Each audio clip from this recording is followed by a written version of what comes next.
Buenas tardes y bienvenidos a vuestra clase de español número 15. Hoy es martes 19 de mayo de 2020. Espero que hayáis disfrutado de este primer fin de semana sin la cuarentena y que estéis listos para comenzar una nueva lección conmigo. Pues empezamos. Comienzo por recordar los deberes que teníais que hacer para hoy, pues para hoy teníais una ficha y vamos a corregirla.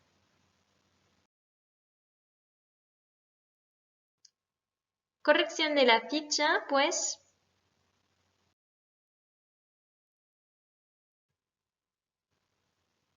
primera frase, hay un sillón frente a un sofá o hay un sillón enfrente de un sofá. Plusieurs possibilités pour cette fiche. Vous aviez des amorces, vous aviez des différents mots, donc il y a plusieurs possibilités. Moi, je vous donne une correction type. Maintenant, peut-être que vous avez fait d'autres phrases qui fonctionnent également. Donc, simplement, je reviens sur frente a et sur enfrente de. Donc, frente a, hein, c'est en face de même que enfrente de. Attention, c'est simplement, du coup, la préposition qu'il va falloir changer. Frente, c'est avec a et enfrente avec de. Hein. Segunda frase, hay una ventana al fondo. Donc, il y a une fenêtre au fond. Je vous rappelle qu'avec hay, il y a, donc, on utilise un article indéfini, c'est-à-dire un, una, d'accord? Si vous avez esta, c'est le cas de la phrase suivante, là, on va avoir des articles définis comme el, la, los, las. Pues, frase número 3, el periódico está sobre el sillón ou alors encima del sillón. Donc là, vous pouviez dire que le journal était sur le fauteuil ou au-dessus du fauteuil, hein, les deux fonctionnaient. Los libros están dentro de la estantería, donc les livres sont dans l'étagère. Dentro, c'est dans, à l'intérieur de ou éventuellement dedans. Hein. Delante de la puerta hay un sofá. Devant la porte, il y a un canapé. En el centro hay una mesita. Au milieu ou au centre, il y a une petite table, hein, une table basse ici, dans le cas présent. Hay una lámpara detrás del sofá y encima de una mesita, il y a une lampe derrière le canapé et au-dessus de la table. Vous avez une petite table aussi à côté du canapé. Hein. La puerta está a la derecha, la porte se situe donc à droite. La ventana está al lado de los cuadros. La fenêtre est à côté des tableaux. Je vous rappelle que quand on localise un objet ou une personne dans l'espace ou un lieu, on utilisera le verbe estar et non le verbe ser. Hein, rappelez-vous-en, c'est important. Donc c'est à chaque fois estar, hein, ici dans l'exercice. A la izquierda hay una estantería. À gauche, il y a une étagère. On aurait pu dire aussi una biblioteca. Hein. Hay un teléfono encima de la mesa ou alors hay un teléfono sobre la mesa. Il y a un téléphone au-dessus ou alors sur la table. Et j'avais rajouté une phrase tout simplement parce que dans l'exercice, il n'y avait pas dessous et en dessous. Donc, je voulais absolument que vous l'utilisiez. Donc, j'ai rajouté el gato está debajo de la mesa ou alors el gato está bajo la mesa. Si vous utilisez bajo, il n'y a pas de préposition, alors que debajo est suivi de la préposition de. Voilà. N'hésitez pas si vous avez des questions à m'envoyer un message ou me contacter et j'y répondrai. Pasamos ahora a la lección del día. Y pues hoy vamos a trabajar en un nuevo documento y este nuevo documento se compone de 4 textos diferentes. Voy a leer los textos. Pues texto A, se alquilan 2 habitaciones individuales para estudiante o becario en piso compartido con chicas de la misma condición en zona céntrica de Madrid. Tiene 4 dormitorios, salón, cocina, galería y terraza. La habitación tiene una cama, mesilla, armario, mesa y silla y está libre a partir del próximo 1 de enero. 350 € al mes, fumadores no. Texto B. Habitaciones amuebladas y luminosas en Madrid, internet cerca del metro Oporto, especial estudiantes de Erasmus, bien comunicadas con universidades y centro, 250 € al mes. Para ver, llamar al 627-0861-345 Victoria. Texto C. Alquilo 2 habitaciones en el barrio de Lavapiés, en Madrid, baño, zona céntrica con mucho ambiente, muchos supermercados y parques cerca, piso nuevo de 2 habitaciones, 2 baños, salón amplio, cocina, el precio es de 400 € más gastos y un mes de fianza, libre desde el 3 de marzo. Texto D. Alquilo habitaciones hasta finales del mes de junio en piso compartido con una chica y un chico en zona periférica de Madrid, piso muy luminoso, zona tranquila y bien comunicada, bus de la facultad a 10 minutos a pie de la estación de tren, 250 € al mes, incluye comunidad, gastos de luz y agua a compartir según consumo con los otros chicos. Si te interesa y quieres verlo, llama al 6692 41775. Voilà pour la lecture de ces textes. Je vais vous laisser tranquillement relire les textes pour que vous puissiez bien comprendre, prendre le temps de voir de quoi parlent les textes. Et puis, je vous mets 5 questions sur la partie droite de votre écran. Essayez de répondre à ces questions en relisant plusieurs fois les documents. Essayez de repérer les différentes informations qui vous sont demandées. Donc, ce sont des questions de compréhension. Je vous laisse faire pause. On se retrouve ensuite pour la correction.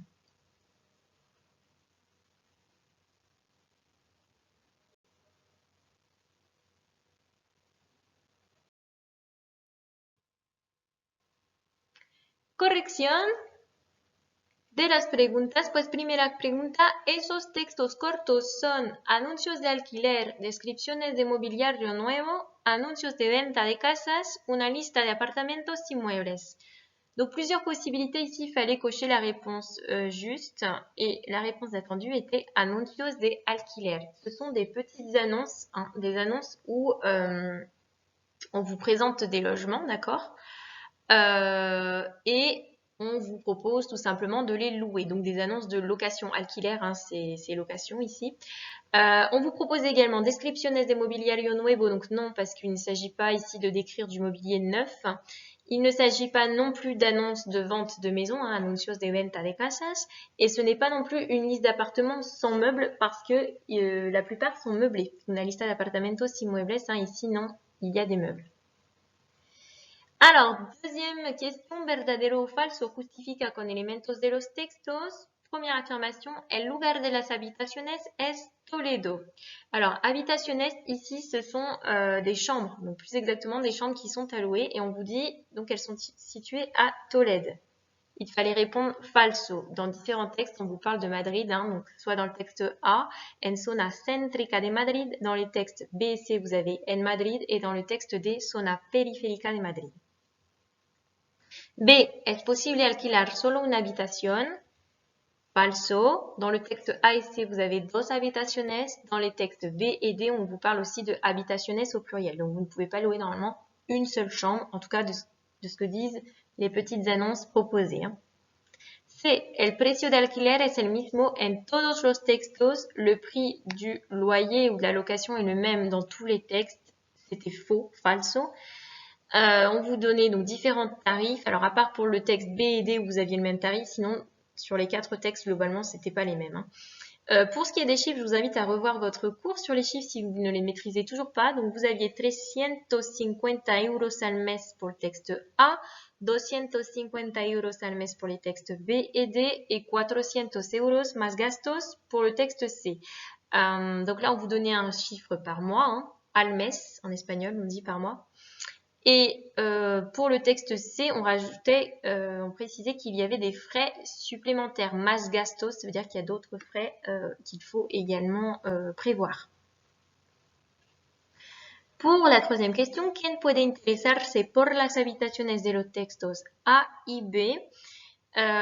Donc là, on vous demandait qui pouvait s'intéresser aux chambres des textes A et B. Attention, en espagnol, le verbe interesarse, s'intéresser, hein, est suivi de la préposition por, contrairement au français qui est suivi de la préposition a, s'intéresser à. En espagnol, on dira s'intéresser por.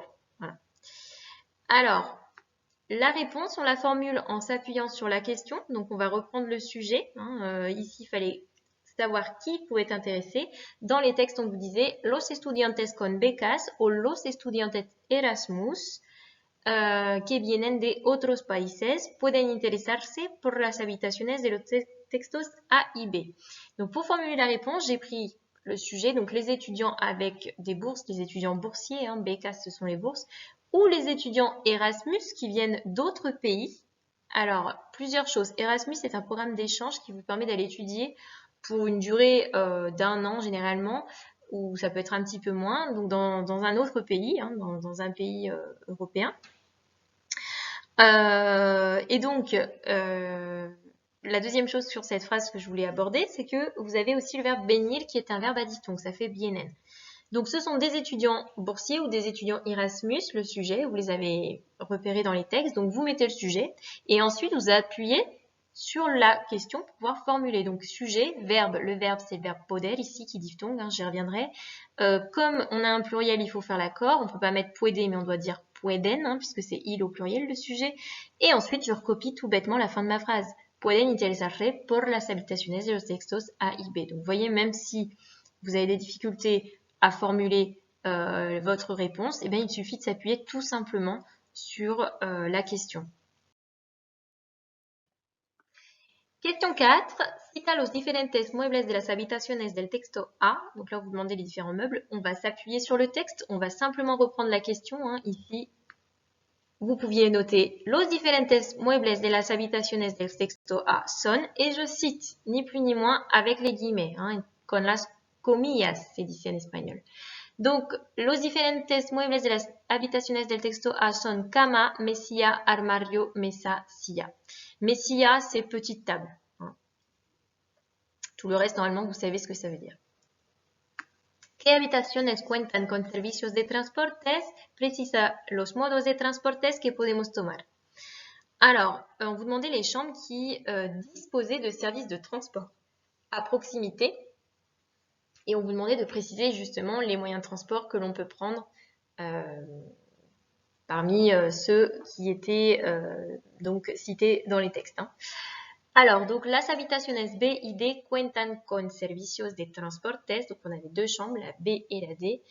Contar est un verbe qui dit, donc, vous voyez, ça fait cuentan. J'y reviendrai dans un court instant. Et donc, pour les différents moyens de transport, podemos tomar el metro, el bus o el tren. Donc, pour dire prendre, c'est tomar, le verbe que l'on a utilisé. Et podemos, c'est le verbe pouvoir, poder. Donc, ce sont là aussi, comme contar, c'est un verbe qui diphtongue. Donc, je vous rappelle que les verbes à diphtongue, on a deux types de diphtongue. Soit le E qui devient IE, comme tout à l'heure, on l'a vu pour venir, qui faisait vienen. Soit le O qui devient UE, et c'est le cas donc des verbes contar et poder, dont vous avez donc, pour lesquels vous avez une diphtongue pour les personnes 1, 2, 3 et 6. Donc poder fait puedo, puedes, puede, podemos, podéis, pueden. Et contar fait cuento, cuentas, cuenta, contamos, contáis, cuentan. Je précise qu'on est au présent de l'indicatif. Normalement, vous savez les terminaisons des verbes en ER et AR sans problème. Je passe aux moyens de transport pour que vous les ayez en tête, parce que je ne pense pas que vous les ayez vus l'année dernière. Donc, dans le doute, je fais un bref rappel, comme ça vous les avez. Vous pourrez faire un quiz sur Quizlet pour vérifier que vous les connaissez. Donc, en espagnol, pour le verbe aller, pour dire comment est-ce qu'on va à un endroit et avec quel moyen de transport, on va utiliser ir qui fait voy, vas, va, vamos, vais, van. Donc, par exemple, si vous voulez dire je vais à pied au collège, vous direz voy a pie al colegio. Attention, on utilise la préposition a, d'accord, quand on veut dire à pied ou à cheval, voy a caballo. Par contre, pour les autres moyens de transport, ce sera en, la préposition. Voy en caravana.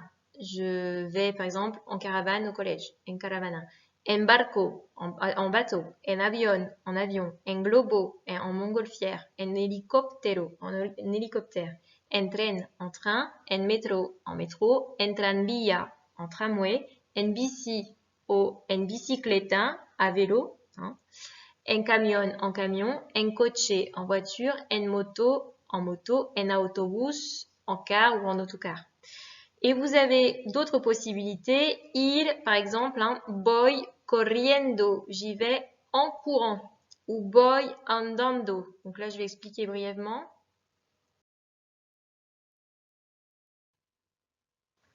Andando, donc c'est le gérondif du verbe andar. On traduirait en français par en marchant. Hein, voy al colegio andando, par exemple. Je vais au collège en marchant. Et corriendo, c'est le gérondif du verbe correr, en courant. Donc on traduirait voy al cole corriendo. Et j'ose espérer que c'est plutôt en marchant qu'en courant, parce que sinon ça veut dire que vous êtes en retard. Voilà, voilà. Rappel sur la formation du gérondif. Donc, comment est-ce qu'on forme un gérondif? Normalement, vous savez, puisqu'on a déjà vu estar plus gérondif pour dire être en train de, n'est-ce pas? Donc, pour le gérondif, on enlève la terminaison du verbe. Hein. On enlève par exemple AR si c'est un verbe en AR et on va remplacer par ando. Et si c'est un verbe en ER ou IR, eh bien, on va conserver le radical du verbe, enlever ER ou IR donc, et remplacer par yendo. Par exemple, corriendo. Je vous mets d'autres exemples. Cantar qui fait cantando, en chantant. Comer qui fait comiendo, en mangeant. Et escribir qui fait escribiendo, en écrivant. Terminamos con los deberes, donc deux choses différentes pour les devoirs. D'abord, mardi 26 mai, puisque vous savez que jeudi c'est férié, donc le prochain cours sera publié mardi 26, la semaine prochaine. Donc, je vous demande de répondre aux deux questions suivantes sur les 4 petites annonces que l'on vient de voir. Donc, ce travail n'est pas noté. Hein. Donc, la question numéro 6 qui est ¿Qué habitaciones más reciente? Et la question 7, ¿Qué habitaciones disponen de mucha luminosidad? Et deuxième travail, donc pour mardi 2 juin cette fois, je vous donne un DM qui est évalué donc, et qui est à me rendre soit par mail, soit vous pouvez le déposer dans le dossier partagé de la classe. Vous avez un espace classe, il y a un dossier partagé qui s'intitule Espagnol. Donc il s'agit d'une compréhension écrite et vous allez donc visiter virtuellement la Casa de Frida Kahlo. D'accord? Donc il y a des questions qui vont vous être posées. Je vais vous expliquer sur les vignettes suivantes en détail ce travail évalué.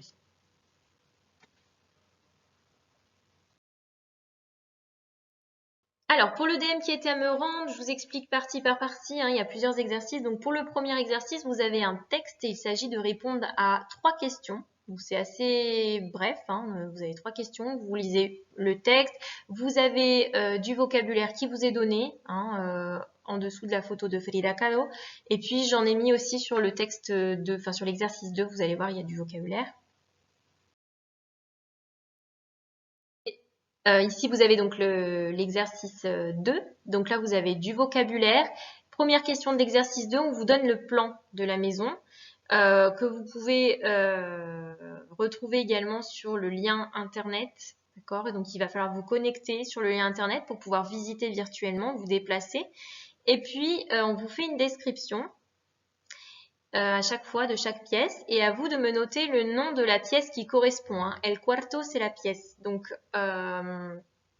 les noms des pièces sont sur le plan. À vous de me dire quelle est la pièce donc qui correspond. Et donc pour le dernier exercice, il s'agit d'une série d'affirmations où on vous indique la présence d'un objet dans une pièce.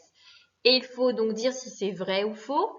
Et si c'est faux, si cet objet n'y est pas, dire un autre objet qui pourrait se trouver dans cette pièce-là. D'accord?